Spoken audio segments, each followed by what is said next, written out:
Today, the squad is studying video of an alleged stabbing in order to prepare a case of attempted murder against an inmate.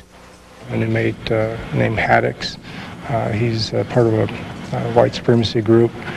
Himself and another inmate, another gang member, attacked an inmate on the general population yard. It's probably the worst stabbing I've ever seen on the yard. He did live through it, but we are now taking them to trial for attempted murder. Inmate Haddix is serving time for assault and arson and will not be eligible for parole until 2010. I'd like to get one more picture right in that same time frame. Okay. He's facing a life sentence under California's three-strike law right now. Despite seemingly incontrovertible video evidence, crimes committed in prison aren't always easy to prosecute. When you investigate a crime in town, you tend to have witnesses that are willing to testify that they saw something. Inside a prison, you can rarely get another inmate to testify against another inmate. Each day, dangerous inmates are shackled and transported out of Pelican Bay to a local court.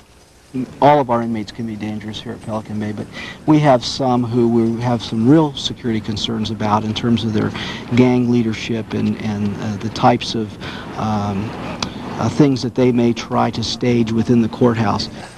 This transportation process is perhaps the greatest challenge to the security of the prison. These inmates rarely have anything to lose. They're usually doing long sentences. Many of them are, all of them are violent. And so anytime you take them out of the secure setting of the prison, there's always that chance for escape, trying to assault somebody, or for possibly a gang member attempting to break them out of prison. The public can find out when people are being transported. So we're very much on heightened alert anytime we take inmates to court. Today, inmate Courtney will go to court for a preliminary hearing on charges of attacking a correctional officer. We always check the records of the inmate prior to taking them out to see what kind of gang affiliation they have, any prior escape attempts they may have had, prior disciplinary violent history they may have had, and we use that in consideration with setting up the security detail for any transport. An armed convoy will accompany the transportation van throughout its journey. Anytime you take an inmate outside the secure walls of the prison, you're basically creating a prison outside the prison with the transportation team. They are now the secure walls of the prison rolling down the road. The route to the courthouse is changed daily. The transportation process is one of the best chances any of these inmates will have to escape. For the short, tense journey, this three-vehicle convoy serves as a maximum security prison on wheels. The van enters a secure port at the courthouse, and the inmate is quickly transferred to a holding cell to await his court appearance. Inmates remain secured in the courtroom and surrounded by Pelican Bay staff. We maintain the inmates in full restraints as much as possible. They are not allowed to be out of restraints while in the courtroom. In the past, inmates have tried to attack witnesses and even attorneys during court sessions. At the conclusion of the court proceeding, the inmate is immediately transported back to the security of the institution. Next, the drug war inside a maximum security prison.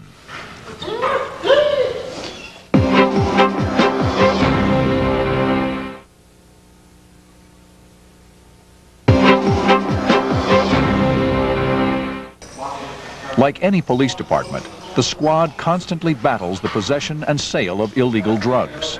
We're getting a little bit of it, but we know we're not getting all of it. And we want to really try to improve it. We want to stop the drugs from coming in the institution. That's our goal. Because the inmates are so adept at hiding drugs, the squad often uses drug-sniffing dogs from the nearby Brookings Police Department. Today, the squad will perform a shakedown inside the most secure housing unit in the SHU. SHU is really the Department of Corrections prison within the prison. It is here where the most brutal of California's gangs are housed.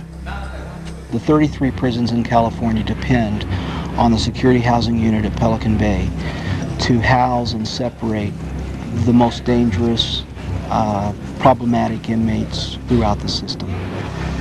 You conduct full body searches on the inmates before they're removed. Pull them out of the cell. Stick it up, turn around to your feet, wiggle your toes. Right. Squat and cough. Spread them and cough. Sleight of hand, they're quick.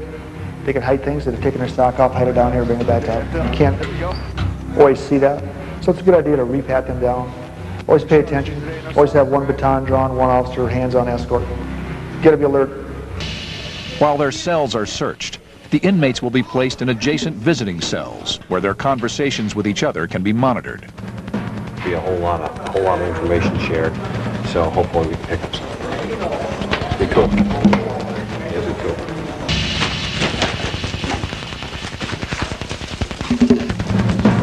You just ear tag that and take a look at it. It's a hype kit. So you're injecting narcotics in your bloodstream. He's drinking his wine right now, so they manufacture alcohol because he knows we can't rush in there and get him. They're dumping their Pruno. They say they don't want to drink it. They're trying to show us respect by dumping it. And then they can drink it if they want to.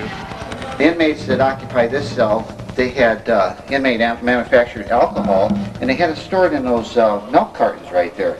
So they dumped them right away into the toilet in an effort to flush them, but the water was already off, and they were unable to do that. Officer Jim Dejanay is known for his aggressive stance on alcohol manufacturing. I'm noted for enforcing a zero tolerance for any kind of substance abuse, and that includes alcohol possession. Zero tolerance, Jim. Zero tolerance for alcohol or narcotics in an institution. And you may think that sounds funny. Everybody should have zero tolerance, but Jim takes it to a whole new level. He wants to get it. Did you get that off to somebody? Yeah, I got him. Good. He's in a lot of trouble. Fingerprints. He admitted it's his. You can see the residue right there around the base of the pipe. If it's there, he's going to find it, and he's going to get it, and he's happy when he does it. I'll get this written up for heroin possession first, and then we'll go back and get this. He's super tough guy. In addition to the drugs and alcohol, the squad discovers a deadly weapon. Sealed up with part of his medical tag. Pull it out. Open it out.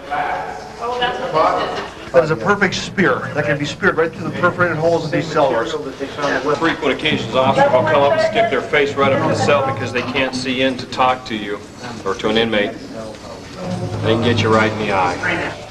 By aggressively policing the SHU, the squad can disrupt the flow of communication among Pelican Bay's notorious prison gangsters. Sergeant Hank Aiken specializes in gang intelligence. The inmates in the other institutions, they strive to get here. They strive to, hey, I want to go lock up and I want to be with the top name gangsters of their particular gang. Any Pelican Bay inmate officially validated as a member of a prison gang may be given an indeterminate term in the SHU. If his sentence is life, he could spend the rest of his days in the SHU. Right this way on the right. They get about an hour and a half a yard a day. They come out for a shower, either go by themselves, or if they have a cell partner, that's the only people that they have physical contact with. When we bring them out of the sections, we strip search them. Everywhere they go and everything they do outside of that little section that they're in, they're handcuffed. Because of the violence associated with prison gangs, we have to house them that way. It's for other inmates' protection, it's for our own protection. The concentration of gang leadership in the SHU makes this facility California's underworld headquarters.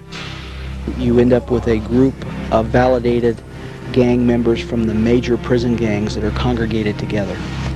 And their leadership is here under one roof. It's good in a sense that it isolates them from the other 32 prisons in the system, but it's bad in the sense that now you have all of this leadership and all of this intelligence to monitor. If you've got the president of a corporation or the head of a gang housed here, then people are going to come here to get their information. Inmates are going to have to get messages from other institutions to here. Gang leaders here send out information, notes, messages. Actually, as secure as the SHU is, I think it's rather easy for these inmates to communicate with other inmates throughout the state of California and to communicate their gang business on the streets. One of the ways is through the mail. We screen and monitor mail, but you're talking about a couple of thousand inmates here at Pelican Bay, and we can't look at every piece of mail. One of the other ways that they are able to communicate is through the visits. They do communicate, and it's a constant cat and mouse game. When we return, a coded message reveals a savage plot. What we've determined these to be are hit lists for 2 of the prison gangs. And there's approximately 500 to 600 names on here